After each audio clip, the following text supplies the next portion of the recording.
actually. Cherie Booth, distinguished QC, brilliant charity fundraiser, not always the greatest fan of political journalists.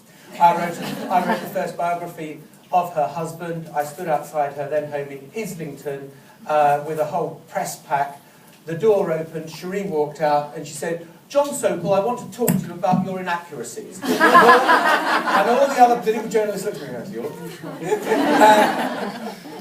said, Lucy Kellaway is simply the must-read columnist in the FT if you want to get a clear idea of how a company ticks. She, better than anyone, seems to understand the foibles, occasional vacuity of management speak, which she has hilariously sent up in her articles and books, but has also brought real insight too, so much so that she has now been invited to be on the boards of companies that she has so long written about.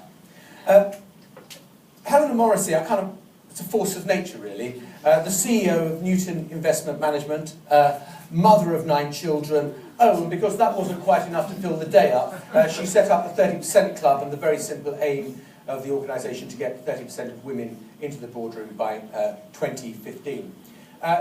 Jasmine Whitbread, I've had the pleasure to work with at Save the Children. She is their global CEO, a charity that, aside from doing wonderful work, which it does, has been innovative in the role played by NGOs and the partnerships that can be formed with the private sector to deliver real change. She has spoken in the past of turning up into far-flung corners of the world, and the person that's been there to greet her has been surprised that it's not an old bloke in open-toed sandals with bald hair.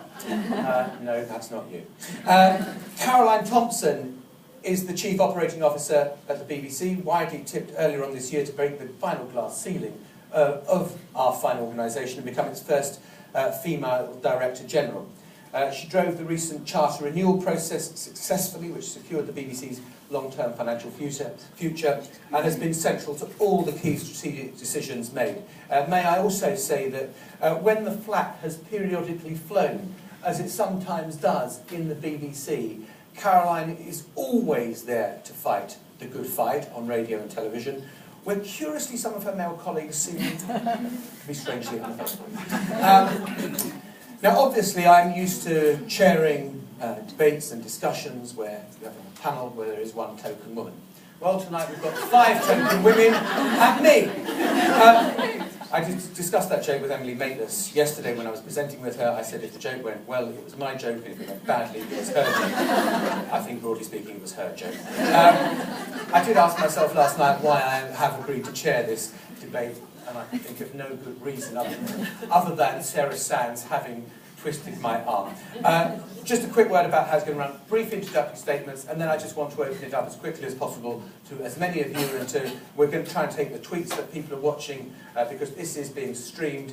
I know that Helena's children are probably watching this as we speak, not doing homework or whatever else they're meant to be doing. So, ladies and gentlemen, first of all, Cherie Booth.